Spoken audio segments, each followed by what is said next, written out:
Assalamualaikum warahmatullahi wabarakatuh. Anak-anakku semuanya yang saya banggakan, untuk materi pada pagi hari ini adalah bab 3. Ini perlu kalian ketahui bahwa untuk bab 2 tidak diajarkan di semester ini. Kalian cukup membacanya sendiri dan mempelajarinya sendiri. Langsung untuk pelajarannya langsung ke bab 3, yaitu pewarisan sifat. Ini ya, pewarisan sifat. Ya, anak-anakku semuanya, untuk bab 3 ini KD-nya itu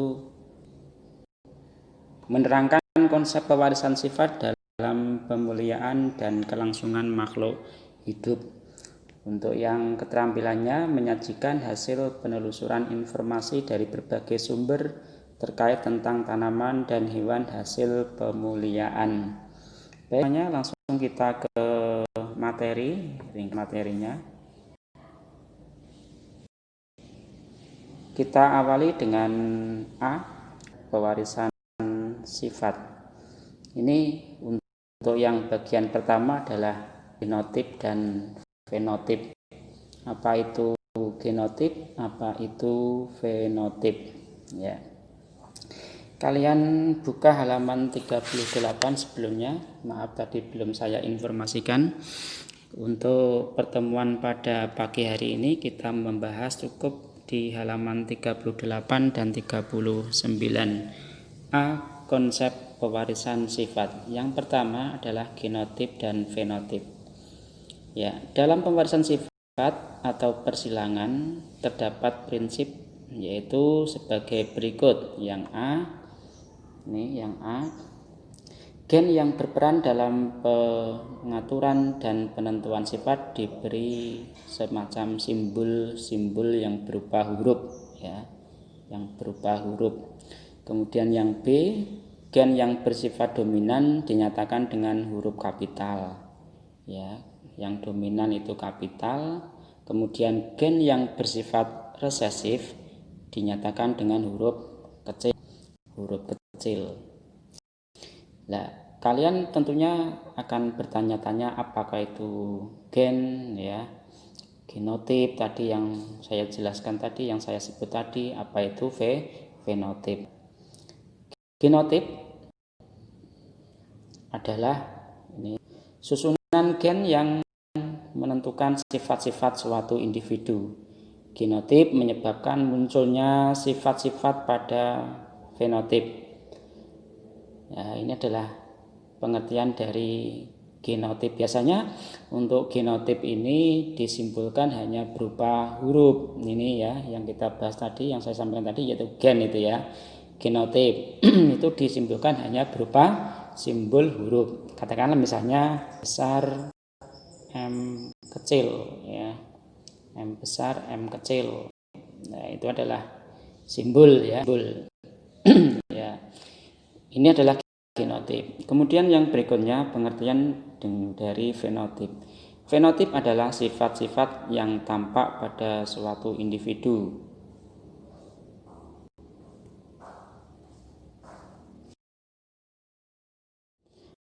Dalam diagram persilangan, fenotip dituliskan sesuai dengan penampakannya. Genotip ditulis dengan huruf, misalnya ini B besar tadi yang saya contohkan adalah M besar M kecil, itu adalah genotip. Contohnya sekalian itu adalah B besar.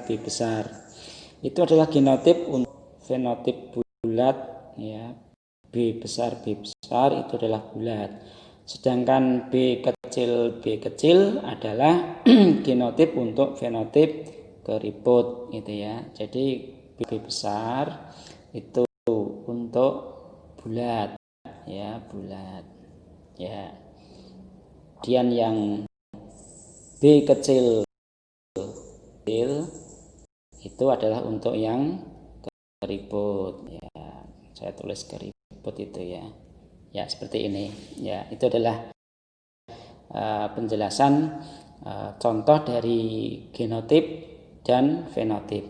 Kecil B kecil itu namanya genotip, ya. Kemudian yang sifatnya keriput ini bisa dilihat, bisa diamati. Ini adalah fenotip, gitu ya. Bagaimana? Sudah paham apa belum perbedaan antara genotip dan fenotip? Ini mudah sekali gitu ya. Tentunya kalian belajar sendiri untuk lebih memahaminya. Kemudian anak-anakku semuanya, kalian buka halaman 39 yang atas. Susunan gen yang menentukan sifat suatu individu disebut genotip, ya, tidak dapat dilihat dengan mata, ya. Jadi genotip itu tidak bisa dilihat, tidak bisa diamati, gitu ya. Karakter atau sifat lahiriah yang dapat diamati, yang bentuk, warna, golongan darah dan sebagainya, itu disebut dengan fenotip. Kalian tinggi, kulitnya putih, ya, dapat diamati. Rambutnya lurus, itu adalah fenotip.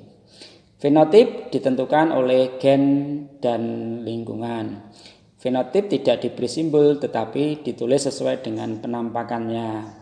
Seperti rasa tanaman, ya, buah itu tanamannya itu mempunyai buah yang rasanya manis, rasanya kecut, ya, asam itu ya. Kemudian kalau orang ya rambutnya lurus gitu ya. Kalau bunga ya warnanya merah atau ungu atau biru gitu ya. Daun misalnya, daun ya ada yang lebar, ada yang kecil. Ya, itu namanya adalah fenotip gitu ya. Dah, itu ya. Ya. Kemudian berikutnya nomor 2. Ya, nomor 2. Gitu ya, nomor 2. Sifat dominan, resesif dan intermediate, ya. Itu ya. Pada suatu persilangan maka keturunan atau filial, ya, ada istilah lagi yaitu filial, ya. Filial itu adalah keturunan yang dihasilkan akan memiliki sifat yang muncul atau sifat yang tidak muncul atau tersembunyi, ya. Jadi induk menurunkan sifat itu baik sifat yang muncul ataupun tidak muncul atau yang tersembunyi. Kepada siapa? Kepada keturunannya atau anaknya. Dari salah satu sifat ya, sifat yang muncul pada keturunan dari salah satu induk dengan mengalahkan sifat pasangannya disebut dengan sifat dominan. Sebaliknya, sifat yang tidak muncul atau tersembunyi pada keturunannya akan dikalahkan oleh sifat pasangannya yang disebut dengan sifat resesif. Ya, ada dominan, ada resesif, gitu ya. Kalau yang dominan itu yang mengalahkan, ya, yang tampak berarti. Kalau resesif itu yang sifat yang dikalahkan, gitu ya. Apabila dalam suatu persilangan sifat yang muncul merupakan campuran dari kedua induknya, maka sifat tersebut disebut dengan intermediate, gitu ya, atau dominan parsial. Dari hipotesis tersebut, Mendel, tokoh ini adalah tokoh tentang pewarisan sifat, Pak Mendel namanya itu ya, membuat suatu simpulan yang disebut dengan hukum 1 Mendel dan hukum 2 Mendel. Kedua hukum Mendel tersebut merupakan prinsip dari genetika. Jadi Pak Mendel ini adalah genetika, gitu ya. Ya, itu. Bunyinya untuk hukum 1 Mendel atau yang disebut dengan hukum segregasi. Hukum segregasi. Ya, dihapus dulu ini. Ya. Atau hukum pemisahan alel-alel dari suatu gen yang berpasangan. pada pembentukan sel kelamin atau gamet. Pasangan-pasangan alel memisah secara bebas. Hukum ini berlaku untuk persilangan dengan satu sifat beda atau monohibrid. Hukum 2 Mendel yang B adalah hukum pengelompokan gen. Tadi yang hukum 1 adalah hukum pemisahan, yang hukum kedua adalah pengelompokan, gitu ya, pengelompokan, ya. Pada pembentukan sel kelamin atau gamet, alel mengadakan kombinasi secara bebas sehingga sifat yang muncul dalam keturunannya beraneka ragam. Hukum ini berlaku untuk persilangan dengan dua sifat beda atau yang disebut dengan dihibrid. Ya, kalian tambah itu kata dihibrid. Dihibrid itu adalah persilangan dengan dua sifat beda. Kemudian atau ya hukum 2 Mendel tadi, atau lebih dari dua sifat beda yang disebut dengan polyhybrid, gitu ya. Itu anak-anakku semuanya untuk materi pada pertemuan pada pagi hari ini. Untuk tugas mandiri, ya. 1. Jelaskan perbedaan antara genotip homozigot dengan genotip heterozigot. Kedua, apakah fungsi gen bagi suatu organisme?